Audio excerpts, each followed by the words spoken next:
Hello and welcome to the Navy Blue Corner. I'm Ian, joined as always by my good mate Lockie, and we are back to break down everything that happened from our final preseason kit out against GWS. Look, it was a nice win. It was a step up in performance, definitely compared to last week. So Lockie, mate, how are you and how are you feeling? Any better since the last time that we caught up? Million times better.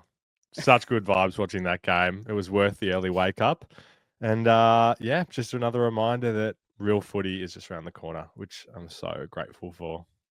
Yes, I think we all needed that as a fan base. You know, preseason, there's always a tentative energy when you don't finish the season prior in great form. You're in this premiership window. You need everything to go right. You get an end of season injury to a Nick Newman, a key cog, and the first preseason hit out. Awful showing, another ACL to the prize recruit of the summer. The mood was definitely down, and I know we didn't try to overreact too much from the last game, but still, the mood was not high. We needed something to turn things around, and I guess off the back of that, we were down. Things were not looking good last week. So how important for our sanity was it and the energy heading into the round one, the full season proper? How important was that performance just for you and the fan base and everything? Well, for the fan base, I think you're right. It was pretty important. Like a grim showing on Saturday would have probably had us in low spirits. Even though we always try and caveat the preseason action, like we talked about last week, you can't help but let yourself get a little bit carried away with a win or a loss. In terms of the group, though, like I don't know if you saw that content that they put out probably in the last half an hour of like the bench reactions during the game. No, I haven't seen it yet. No, sorry. Well, when I'm in the middle of a. For those that are sorry, I'll cut you off immediately because just look back behind the curtain. I'm currently involved in a live Supercoach draft. Yeah. There isn't a clock on the picks, but if we stop the pod for any moment, we will go through and talk about my potential selections. So no, I haven't seen any content because I've been absolutely eyes on Supercoach. But tell me, what was it all about? I hope you've inserted like a little graphic or something on YouTube here of like the draft countdown, like who's on the clock and that kind of thing. Oh, I wish I was intelligent enough to get that going. Yeah, well, the listeners would have seen it. It's just a little compilation of like, you know, supportive comments from players during the game on the bench and yelling out direction. And you could just feel a real, I guess, positive vibe that was coming from the players getting around each other. And so, yeah, everyone can take what they want from that. But I think it is important that one of these two games was a really positive affair for the players. And we'll get into the specifics of different players and that kind of thing. But I think there's a lot of players that would have got a little confidence boost from this, which I think is important.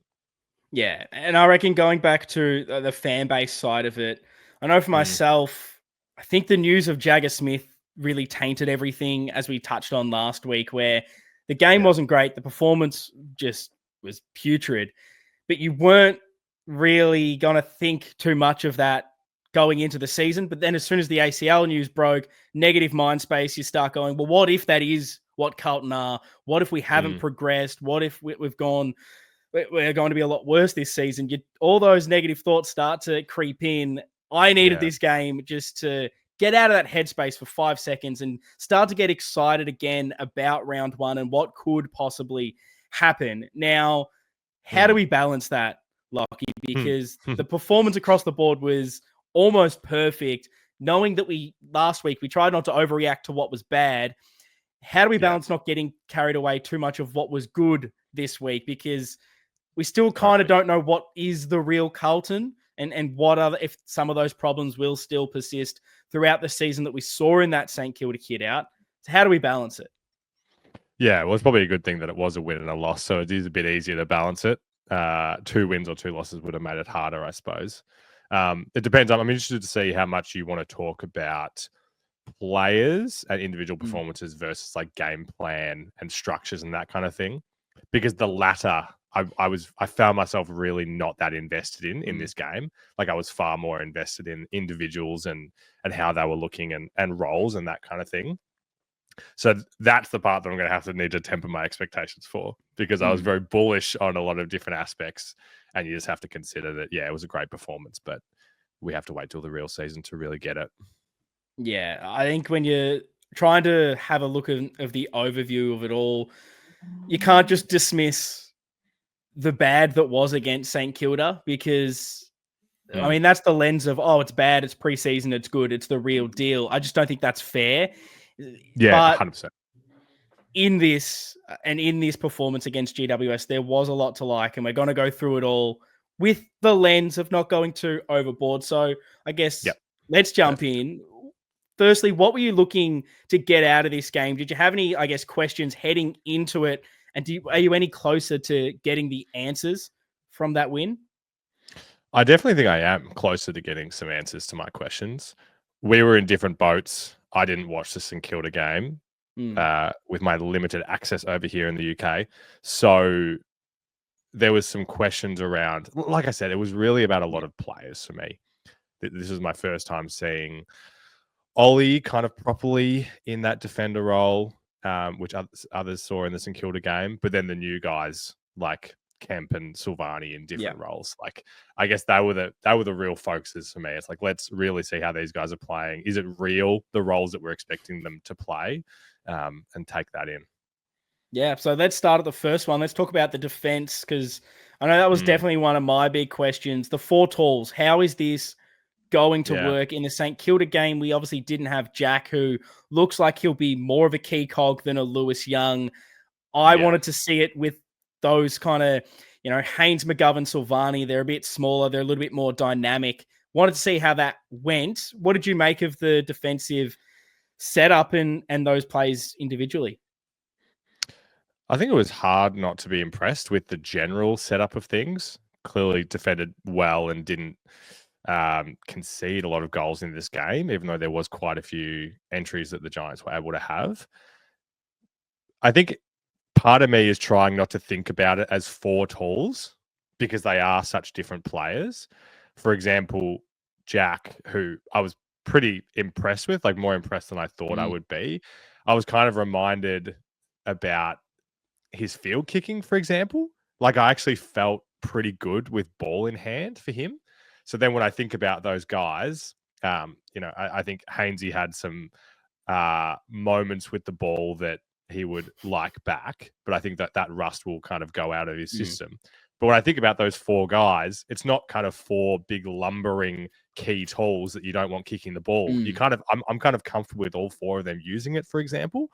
So yeah, I don't know. That was kind of one of my takeaways from it. It's like, is it really 4 tools? Like, they're not running bursting half backs per se, but I don't know. Does that kind of, do you get what I'm saying in that regard? Yeah, no, I totally do. And that was, I guess, what I was so curious in seeing, that most teams traditionally will go 2 main defenders, an intercept, and then, smalls around that. Obviously, this isn't your straight up 498 centimeter cannot move kind of players. So how will it work? I haven't seen it happen previously. Haven't seen Nick Haynes really play for us. Haven't seen Silvani down back. What's the chemistry going to be like? Who plays tall? Who plays small? And, coming up against GWS, I thought was a really nice matchup for us. They've got quite a few talls down there. So how do we match up knowing that none of, those 3 players are really a number 2 key defender? So who's going to take that role? How do they go with it? And then when the ball hits the deck, they're meant to be dynamic in movement. They're meant to be these guys that are a little bit quicker, that can use the ball and rebound. Does it work? And obviously it's very small sample size, but I was impressed with everything. I thought Jack Silvani, to start with, he looks so composed down there. I have been a big sort of critique on him in this offseason. I didn't believe it was something that was really going to work, I guess, for the sense that I haven't seen him down there. Can he play that role? And we're switching him for Kemp. I like Kemp as a defender. I like Silvani as a forward. I wasn't sure why we were necessarily making that move. Very happy to be proven wrong. It's only 1 game, but it looks like I'm probably going to be wrong, and I'm so happy to wear it, because his footy IQ, I think he's that kind of player now that it almost doesn't matter where you play him. Like when we threw him in the ruck, he makes it happen. There's a composure with ball in hand. and just a Mm-hmm. determination that even if he is outsized, he's going to do everything within his power to level that contest, even at win the ball for us. And again, it's only one game, but I'm a lot more confident in what the season will bring for Jack in defense, whether he is playing a bit more of a smaller role or whether he is tasked with having to play against one of those key tools. And that's the thing. I really was struggling a week ago to even imagine what it would look like him down there, what he would kind of bring to that role. And you're right, that composure was there. As I touched on earlier, like if he takes an intercept mark, I'm not looking for him to get the hands off necessarily to someone else. Like I'm happy for him to bite off a kick and that kind of thing, which he did a few times to good effect in this one. So I was really, really pleased with that. And I feel like in years gone by, and I don't know if this is just a me thing as a fan, but when the ball hits the ground in our D50, I am shitting myself. Because we just don't sometimes look very composed. Yeah. It's very scrappy. It's fumbly. No one almost wants to take the ball. I think a Jack Silvani down there will help improve that. He seems someone that's always really calm. He'll be scrappy to win it, but in a good way. I'm really happy with what I saw from him. Haynes is another that he's composed when he goes back into those contests, whether he wins the mark or brings it to ground. Yeah, I agree. His field kicking at times wasn't amazing. I think we've seen in previous years at GWS, he's a really good kick. I think that'll be fine. Yes. McGovern, I maybe didn't necessarily expect him to be the one playing the smaller role. I thought that'd maybe be a Silvani being able to float between that. What did you make of Mitch McGovern? I mean, it's good that he's, at least for the moment, from all reports, escaped any serious injury with that ankle. Yeah, I mean, this is the thing with these lineups, isn't it? Like as I forecast to these first couple of rounds of the season, where Richmond, we're likely going to have, a number of their tools are going to be quite inexperienced young guys. Hawthorn, not known for their key forwards. So it's going to mean that if we are going to roll in with these four guys, it will be one of them definitely playing on a more mobile player. Which in theory, Gov can do. Like it means that hopefully he'll be able to fly at some contests for intercepts, which is great. I think that's the thing. I was kind of picturing in my head, like maybe you're alluding to, that Silvani would do a bit more of that.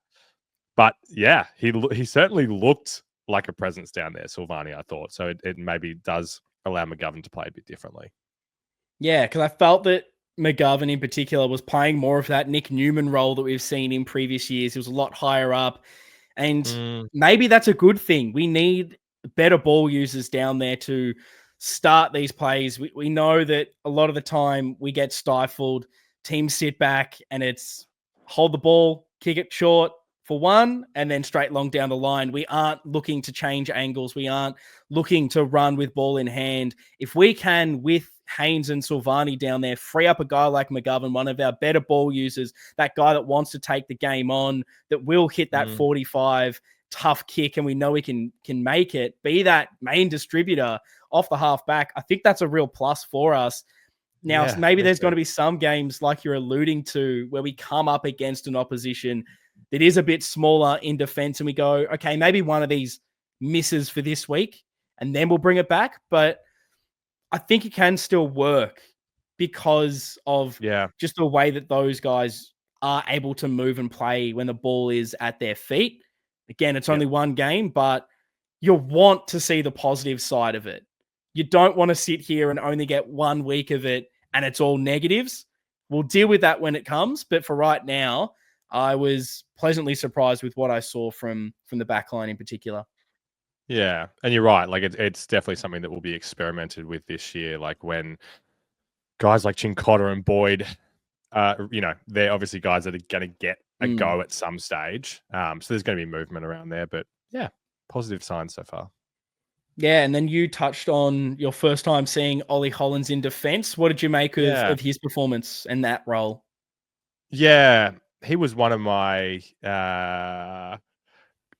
concerns, I guess, following the game. Speaking to a couple of people that quite liked his game, I was a bit more on the downside The ball use. I mean, I don't want to Mm, talk too much about ball use because it's the freaking preseason, and Blake Acres kicked it out on the full like 12 times. It felt like, but yeah, I'm still. When I said about the questions I'm looking for, and I got some answers about Jack, and I feel like I've got some answers about Brody. Ollie's definitely one that I'm really mm, still unsure of exactly what kind of role he plays down there, because I don't feel like I'm going to be comfortable with him being a big kicker. So, and if he's not that, then what will he be in this backline this season? mm. Yeah, I think that has to be his role is distributor off halfback using his run. Like we know he's got the defensive capabilities, even though he Yeah. is that slighter frame. But I think we've got other defenders that can do that. We're wanting him to create that dash and be that dynamic player with his movement, with his ability to track back, even when he does go up high up the field. But I Am I agree. being too harsh on the ball use, or I don't know? It feels like it's a narrative that's building throughout the Carlton community. Yeah, I don't want I to get sucked into that, but mm, that's what I'm saying. I thought he was fine. He wasn't amazing. He wasn't great. I didn't think he was bad, but I understand what you're meaning. If he is going to be that guy that bites off those kicks, I think he has to be nailing them more often than not. It's a watch. It's a watch. I like the Yeah, idea yeah, of yeah, it. I'm not convinced. Just I think because he was so good on the wing. That position was nailed down. I thought, okay, it's him and Akers for the next, 4 or so years here, yeah. at least So as yeah, our partnership. We don't have to worry about that position. All of a sudden, we've moved him, and it doesn't seem better than him on the wing. But again, it's so early to yeah. tell. But I guess talking about It is one early. of those other things was the wing position. It was a question mark I think I still had in. Well, we loved Ollie Hollands there. We've moved him out for reasons. Feels like we couldn't nail down who that wing spot is going to be. Is it Doherty? Is it Jackson Binns? Do we play Walshy there? Do we play Chero? Is it Cottrell? Who is it going to be? I Mm-hmm. definitely didn't have Lucas Camporelli's name in my mouth thinking about it. And all of a sudden, he's jumped into pole position to start round one. I mean, what do you make of his Crazy. performance? That was unbelievable. Extremely surprising, that's for sure. Yeah, he did not look out of place, I thought. He was finding the ball well, evidently, Mm, as the stat sheet suggests. And yeah, he just wasn't giving vibes of a player that had played 0 games mm. in quite a mature team. So yeah, what else can you say? I was really happy for him. Definitely would have been a big confidence boost, I think. Yeah, and maybe this is, I guess, kind of harsh on a guy like Jackson Binns, but if you told me watching, last week and this week, one of these players, it's their first go in the AFL, new draftee, and the other Mm, one's been applying their trade for a couple years in the VFL, won the VFL best and fairest in their first year, third year now looking to break into the AFL. Would have thought that Lucas was that kind of player. Just his no doubt. composure, seemingly to be in the right spots at the right time. It was something that he obviously had throughout his under 18 carnival, his whole underage years. That was something Yeah. I really liked about him. It didn't matter kind of the level that he played at. He seemed to find the ball. I wasn't sure how his ball use and physicality and everything was going to translate to the level. It didn't feel like he was ready from just watching the under 18 footage. But I mean, put him at Mm, the level, and all of a sudden he looks like he's absolutely fine. He can do it. Ball use at times wasn't perfect, but you're not yeah. expecting it to be. That's something they can still build on. I was just more impressed with his confidence to be in the right spot, and when he gets the ball, make that right decision and take the game on, because you don't always get that straight first game, at that AFL level. Sometimes you can be a little bit wary and build into it, but Lucas looked like he'd been there for years. Yeah, definitely threw a spanner in the works for my Mm, round one thinking, because definitely I don't think when we had that conversation we had him anywhere near contention. So there's no way that he isn't at least in contention mm. after that, I'm sure. Yeah, and I guess looking at that negative side of it with the Jackson Binns, where does that place him? Really poor showing Uh, against the Saints. Looks like Lucas has jumped him now. What does he have to do to get into this team, and where is he sitting I guess, depth chart kind of wise? That is such a hard question. I really don't have a good read on where he's at. Like, I feel like we heard whispers about attitude things at times over the last couple of years, racking up numbers in the twos, positive showing in the end of last season when we were decimated. Yeah. Well, I wouldn't, I can't say I'd be surprised if we didn't see him for a bit in the ones. Yeah, it's frustrating when felt like that opportunity in that spot was so almost easily his, and he hasn't been able to take it. Still got a full season to work it out and break his way in. But I guess the positive on this is that Lucas has absolutely taken it with both hands. Yeah. Incredible. Just felt like every time the ball was there to be won, just wound up in his hands. He was racking up those possessions like they were nothing. It was amazing. What were the other positives for you and your key takeaways from this game? Yeah, well, we've addressed a couple of them. I mean, yeah, I think we probably need to. We touched on Brody. I think we should talk a little bit about that. Not the full, like, it didn't give us the full understanding because we didn't have Charlie there. Harry played the first quarter or whatever it was, extremely limited. So I guess we don't really have the questions about the structure down there. But it was just another bit of evidence of how he can fly for the ball. One, deliver from set shots, albeit like not under a lot of pressure in a preseason game, but still put them through. And the pressure that he was applying was like another kind of little element. So just really happy for him. Like I was optimistic about what this could look like with him in the forward line, and that hasn't been dented from this. Yeah, one of my big question marks going in was, does he have the forward nous to play this position? We saw it in one game against West Coast, and then against St Kilda, he didn't really look great. No. This was his chance to just have a bit of an audition before round one. The spot's there with Charlie, question mark for round one.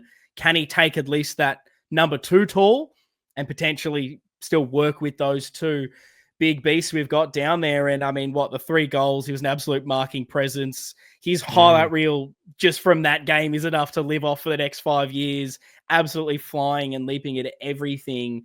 It seems to be there with him knowing where to be, being at those packs, which I thought was really great. Do you think he can work with the other 2 talls, knowing that he probably isn't that lead up forward? I know he is.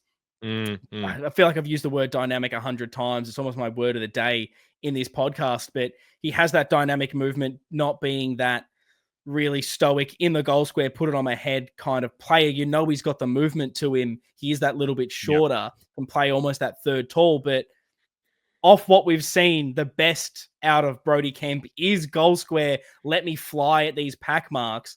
We've got 2 of the best pack marking forwards already. Do you think he's going to be someone that gets in their way if they play the 3, or is this something we can play with?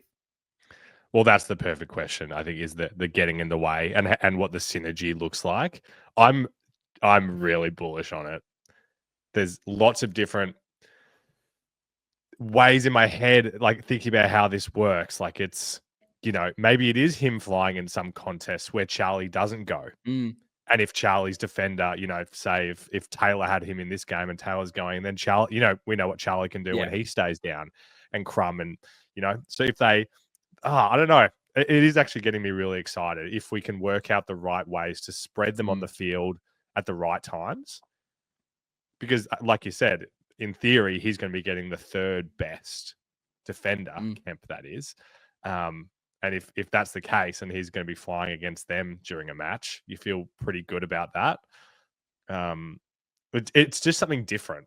Like I feel like if I take myself back 12 months, we kind of knew what we were going into the season with forward line wise, that we were kind of just running it back, hoping for more health from the 2 big guys, hoping that Jack Martin was going to be fit to be like a 3rd presence. And I feel a lot better about Kemp being that at this stage. Yeah, I think if we can find a way to utilize him, just having an extra presence in that forward line, it can take the pressure off Harry and Charlie. We've seen previously opposition really, double, triple team our best key forwards, and we haven't really had a viable other option. Now, No, if you have truly. to stop Brodie Kemp as well, that makes it a little bit harder because if you've nullified 2, there's a third you have to deal with. Can we stretch the opposition that way? I'm going to look at it at the moment in the positive until we start to get that sample size and actually see it and how that actually plays out in a proper season's game, because we've only seen him and Harry for a quarter and it looked good. But I think you've just got to be positive on the fact that we know he's good below his knees. We know he can add that pressure. He can be a different look inside 50. And maybe this means that Harry and Charlie move more inside 50. And maybe Brodie Kemp can play deeper. And does this allow more marks inside 50 rather than kicking it on the head, because we're just now having to create more movement? It could be a positive, but it'll be interesting to see how the defenders deal with Brodie, whether, because he is this real leaping forward, whether they learn to just put a bit more body on him and nullify that around the packs. Is going to be a lot for us to learn over this sort of first month or so of the season. And as we always talk about in terms of like opportunity cost of selection spots. So if someone's contention was that the Kemp thing doesn't work, then that would be me hearing that either it's like another small to come in. That's going to be a hard sell to me. Is it TDK up as the third tall and pit rucking? At the moment, I prefer the Kemp scenario. You know what I'm saying? So like at this stage, this is kind of the leading contender for me for a functioning forward line. I think it's something we should definitely try and see how that goes. But I want to talk now about, I guess, the rest of that forward line. Because I just wanted to know what our makeup was going to look like this season. There's a lot of smalls, mediums, and high half forwards. They're all fighting for a few positions there. Did you get any clearer answers as to what you think our best mix is? Not particularly. There's a lot of guys down there where I'm just still so curious on what the role really is. Fantasia, I guess, like a great example of that. I'm really happy that hopefully he would have got some confidence from this game, kicking some snags and all that kind of thing. Like we talked about last week, we wouldn't be surprised if he is just really in the mix for being in this best team. But I still just don't really know what we're going to get from him week to week. So there's him. There's Williams, who I thought I was pretty positive with in this game. The role for him is a little clearer. Motlop, you probably would have wanted to see more. That's a few of the names. Cottrell, I thought, was pretty positive. Yeah, it's funny on Fantasia because it really feels like everyone is so low on him right now that he's so far down the pecking order. We don't even envisage him being in the best team, best 23, or playing a massive role. Where we did the best 23 last week, we did the depth chart, and obviously I had a look back at what we were predicting at the start of last season, and I remember we weren't the only ones that had him where we had him, and that was our like number one small forward heading into the season. Totally. Here he is. We've brought in this experienced player that can kick 15 goals at least a season and get to that 30 mark. Hopefully if fit. Here's our guy. And the whole Carlton community were very bullish on Orazio, and seemingly very quickly, we've all just thrown him in the corner and said, no, you're not. You're not in our best team. Don't worry about it. So it wouldn't surprise me if he is that player, because 12 months ago, we all thought it. And he hadn't got a lot of continuity in his body, hadn't played in our system before, which who even knows what our forward system is. It feels like we haven't nailed that down either. So it must be hard to figure out where you need to be. Again, it's only one game, but you want those positive signs. I liked his creativity and movement inside 50 for us. We know he's one of our better kicks in that front half. I've been over the last couple of weeks, and I think I'm going to really dive deep into it in our round one build-up show about the importance of smalls and half forwards, because I want to do a little bit more research on it before I truly bring it to the podcast. But I've been looking at what we need to basically just improve us this season. And I think that kind of position is so vital in this day and age, particularly with what our midfield makeup is with those bigger, slower moving players inside our midfield right now. We need those dynamic movers. And if Orazio can add to that and be that along with Williams, Motlop, and kind of what we saw from Cottrell as well, I feel like the player that we want Orazio to be is what we need functioning in this forward line. Where do you kind of see him after this performance? I mean, everything you said there, I do agree with. I guess where my skepticism comes from with him, which is mainly based on like performance last year, which seemingly came down to the role, where in this game where we know that the pressure isn't incredibly high in the preseason, and he was able to get into space up the ground and use the ball well and that kind of thing. And that was the role that I felt he had last year, which he just delivered the results in so rarely. So I think when 12 months ago, when we were thinking about what he would look like, I was envisioning this guy that is going to not leave the forward 50, be at Harry and Charlie's feet every time, and just kick easy snags week after week. So when I think about that, what you're talking about the importance of those half forwards, couldn't agree more. And guys like Zach Williams come to mind. I'm like, I feel good about him winning one-on-ones up the field. The ball use is most of the time impeccable, penetrating kick, all that kind of thing. And Fantasia was showing that yesterday, but I'm still so skeptical about him able to do that in real games. Yeah, we're going to need a larger sample size completely. I think Cottrell was the surprising one because he almost played a lot deeper in the forward line at times, whereas we almost expect him to be a lot more of that high half forward. But he showed once again why he's in my sort of players to watch this season as one of those kind of breakout players where back end of 23, he was so important to the way we move the footy inside 50, kicking goals, setting them up, just being that spark, that energy. I think you saw that again here. And hopefully if he can stay fit, because last year it was just injury interrupted and he just never really got going for whatever reason. And he's not a really super exciting player. You know, no one outside of Carlton is really going to be talking about Matty Cottrell. But if he can be one of those role players for us, I think he can be a really important cog. And yeah, Zach Williams, interesting, where he feels like he's pushing a bit higher up as well, getting a couple of midfield minutes here and there. Gee, if we can get and keep him fit, the spark of him inside 50 for us, creating, kicking goals. I mean, we're crying out for that half forward, medium forward, whoever it is that can be that X factor connector. I mean, if it's Zach Williams, I'll be very, very pleased. Yeah, me too. I can see the path there for sure. Cottrell, it's so hard for me to explain the role, again, similar to kind of Fantasia. Like it's different than how we traditionally think about forwards, I guess. Kick the four behinds, if he had a little bit of a better conversion rate, it'd be one of the most impactful guys in this entire game. So I'm thinking he's going to be there in round one. Yeah. Where do you see Fogarty at the moment in this?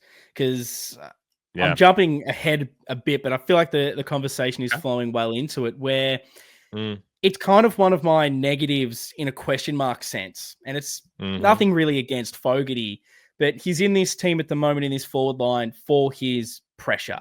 It's not really anything else. He's not really expected to hit the scoreboard or expected to push that higher up the ground and be that high half forward.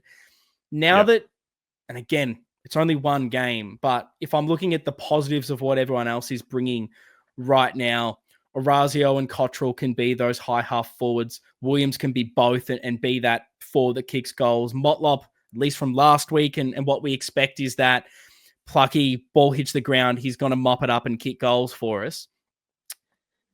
If we're looking at this forward line right now and there's a guy like Elijah Hollands that isn't able to break in, and we really like what he can bring to this forward line and into the midfield. Yeah.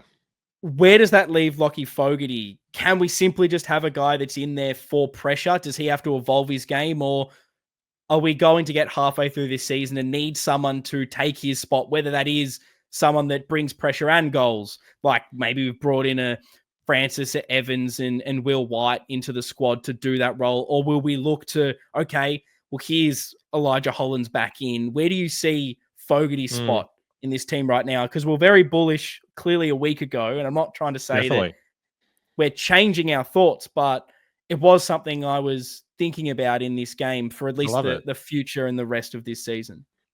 No, I think it's great to question and discuss things like that. I'm glad you raised it.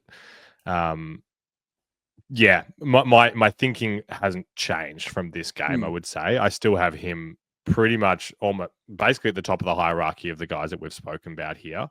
I agree with you on the pressure and tackling as being a strength, but I also do notice him as being often a part of those really positive chains in the forward line with his handballs specifically, like how often it feels like he's a cog in the chain toward in a beautiful goal. So yeah, I'm not going to get carried away with Fantasia and his role in the team. The Hollands one is probably the most interesting part because we were questioning that last week, like about his minutes. We see it again this week. Is he really on the outer? Have we misread this?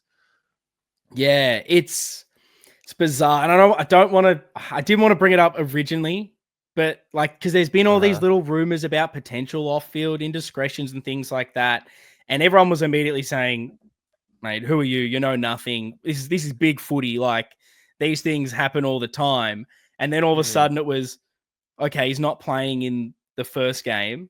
Like, surely that's nothing. And now it doesn't happen again. And you start to think maybe that is real. Who knows? But taking that to a side, because we have no idea about anything in regard to that. Just looking at it from this sense, why do you think he's not in the team initially when he came on in that sort of third or last quarter?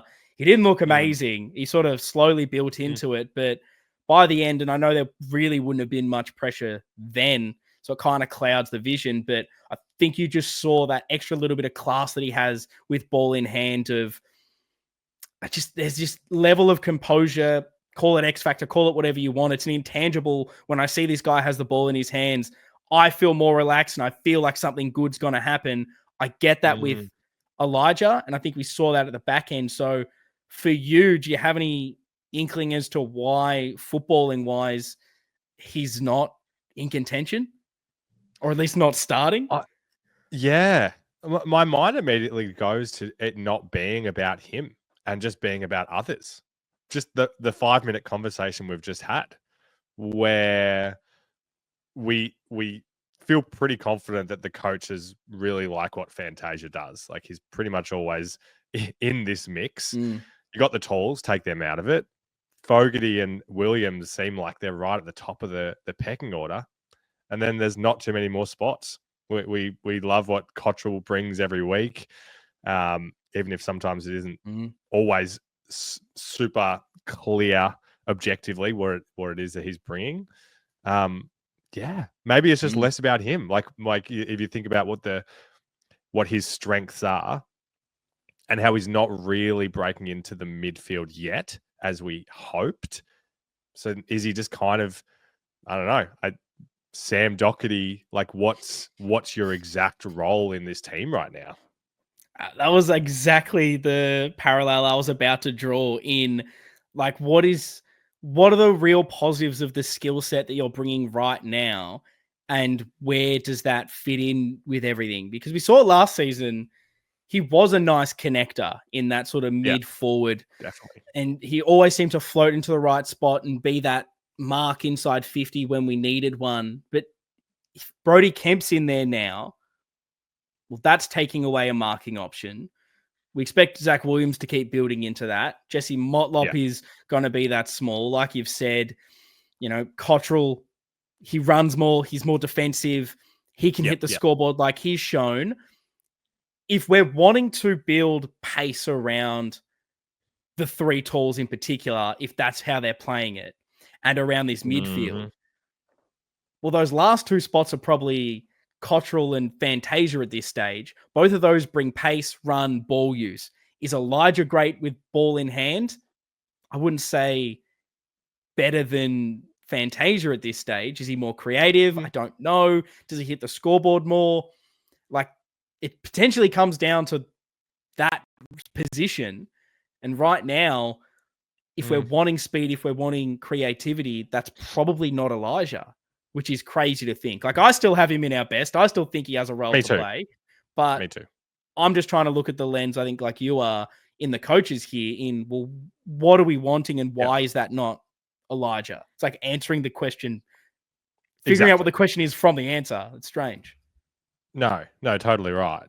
And yeah, maybe Lucas kind of has added to this because if he's not playing, maybe it's Cottrell that goes up to that wing, and you got a spot there, or whatever it may be. So yeah, I think you and I are in agreement. Like it wouldn't have been Fantasia being so prominent. It would have been Elijah if it was me yesterday. But yeah, it's fascinating. It's great, I guess, when you and I can be so confident in our read on certain players and situations, and then it's just a fascinating thing to think about how the coaches see things differently to the outsiders, and it's always a reminder of just how little we know about what the coaches are thinking. And like we've tried to touch on multiple times when there's been weird selections each week, you don't know what's happened in the actual training each week. Maybe there was little things that they've asked Elijah to do in this offseason, and he was number one, and all of a sudden he's not doing it, and they keep telling, hey, we just need you to do this one thing, and he's not getting it, but Fantasia is. So, well, sorry, mate. This is what we're rewarding right now, and you're just not getting it done.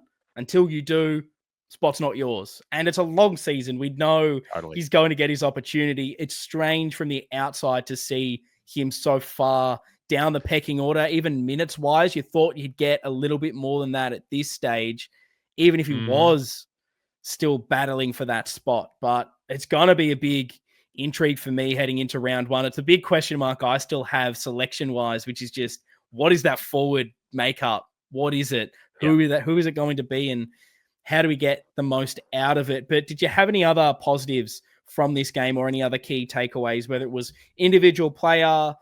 It could be anything.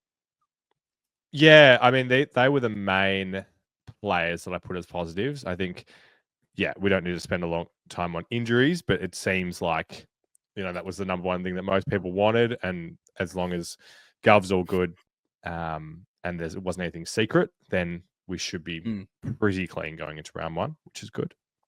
That's a positive. Definitely. I think I have it as a positive and a negative. So I think it can kind of tie well in linking the two, which was, well, the pressure was back and the contest was back, which that was my other. They weren't seemingly there against St. Kilda, particularly just our pressure and work rate. Again, it's pre-season, but we know that's our bread and butter. That is the best thing that we bring each and every week. You'll want to see it, and to do it in such a dominant way. Slight asterisk with GWS not actually playing a ruckman, throwing Lockie Keefe in there against Tom de Koning. It blurs things a little bit, but to still have that dominance when the ball hits the ground and win every single clearance there was in that first quarter in particular, I mean, that's so positive to see. What are there any takeaways for you on just how well we played, particularly in that first half?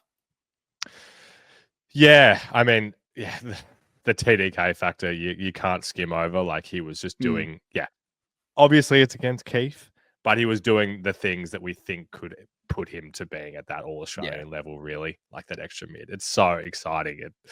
You think about how could our contest game get any better, and he's the kind of key to that, which is beautiful. In a game where I thought Cripps, especially early, looked like refreshed was the word that came to mind for me. Again, I didn't watch the game last week, so this was my first look at a lot of these guys. And even though he was getting attention, it just felt like he looked like he was in the absolute definition of first gear. But like he looked really comfortable and refreshed out there. So the midfield as a whole, I thought was pretty positive. Like, Chera looked healthy out there, I thought. Lord is looking competent. So I thought all of that was pretty pleasing. It's funny that you had that. That was the word I had written down for Lord. It was just, competent. Really?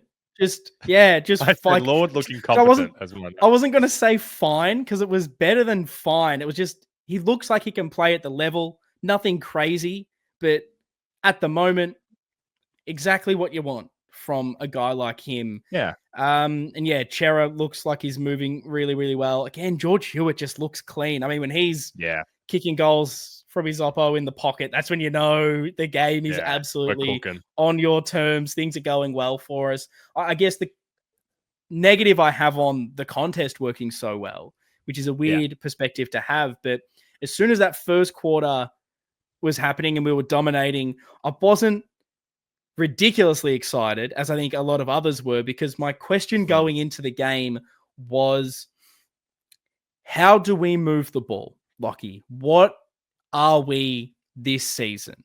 We know we can be good in the contest. That's fine. But when the ball is outside that, what is our route to goal? How are we getting it done?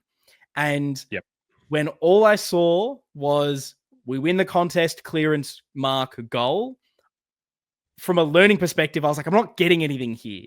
Because how often are you going to win, 10 clearances to none and kick every single goal from that?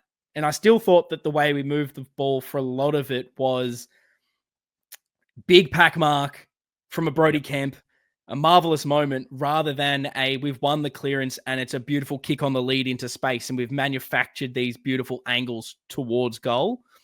Still thought in that first quarter, we dominated possession, didn't put a score on the scoreboard that should have been the game's done at quarter time, which I think that performance with the ball deserved it. We're still working hard for these goals too much.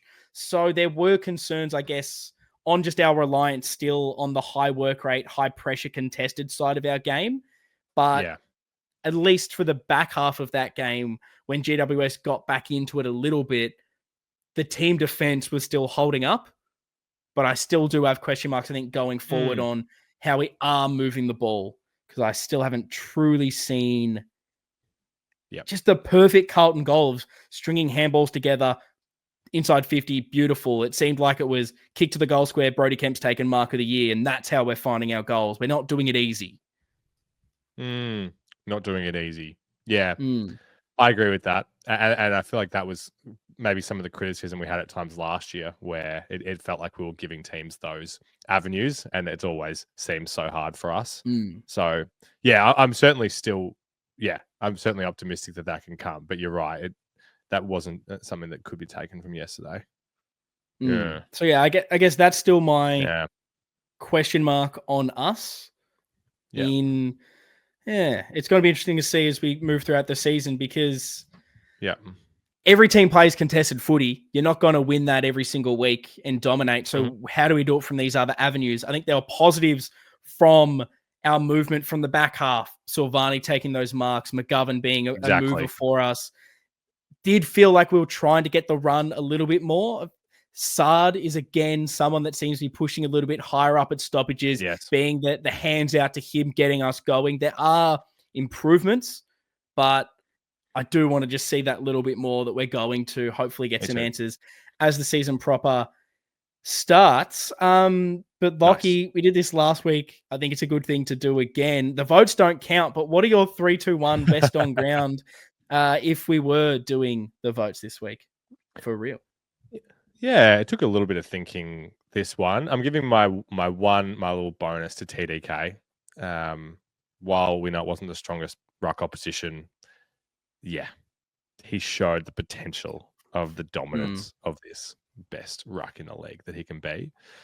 I'm giving 2 to Lucas. Just completely smashed any expectation I had of him in this game. Did he have the most touches? Almost the most touches in the game for us, which is elite. So loved what we saw from him. I'm giving Kemp 3. Yeah, fair enough. It's hard to disagree too much, but I have, and I will. I gave Brody Kemp the 1. I mean, he was expertly marking and clunking everything, human highlight reel. 2 to Lucas, just didn't expect him to have anywhere near that performance. And then I gave 3 to DeConing. I just thought, particularly in that first quarter, he was just a monster, and good luck stopping him. Anyone, doesn't matter if it's Max Gawn or Lockie Keefe. I mean, this man is just unbelievable right now. He's firing and thought he set up everything for us that got us that performance. Now, last question before we end this is going to lead us really into the rest of the content before the season proper, which will be in a week's time, our round one build-up. Now that we've done the best 23, we've done the depth chart, which I'm sure for you probably changed a lot like it did for me after one game. But Classic. What are your biggest selection headaches going into round one? We've got all the evidence we possibly can from 2 games of football and all the preseason chatter that we've heard.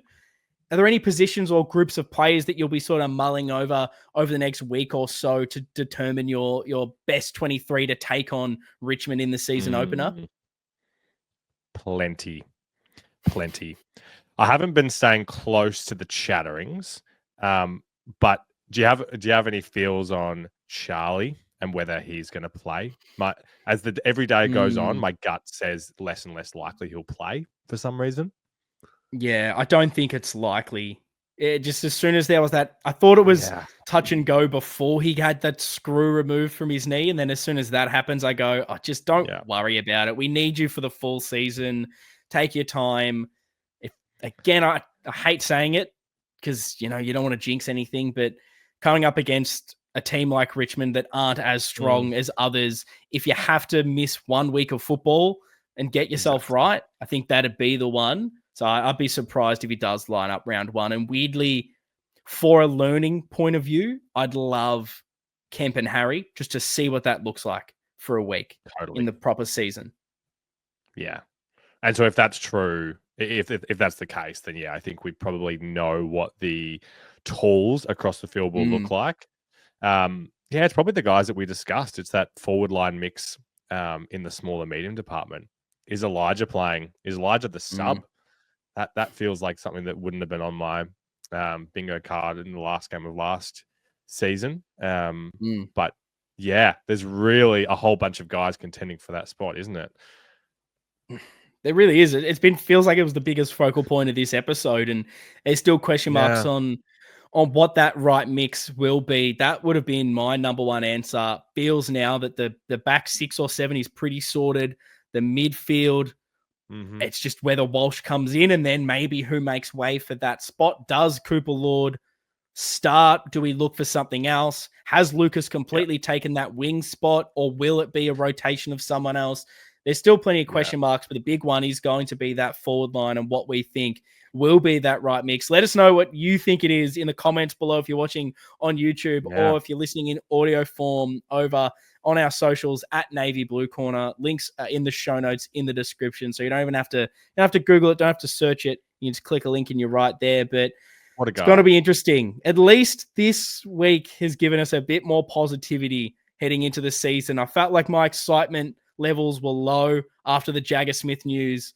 That was what I think the whole fan base needed, to just get a smile on your face, see how good Carlton can be. And I bet you all those journos that had us outside the top 8 are starting to scratch out someone and put us back in, because that's just how reactionary everything is, Lockie. You need to be a bit more balanced. Hopefully we've brought that this week. There will be more content before the season starts. Our round 1 build-up show will be there next week. It's going to be exciting. Up the bloody baggers. See you guys next time.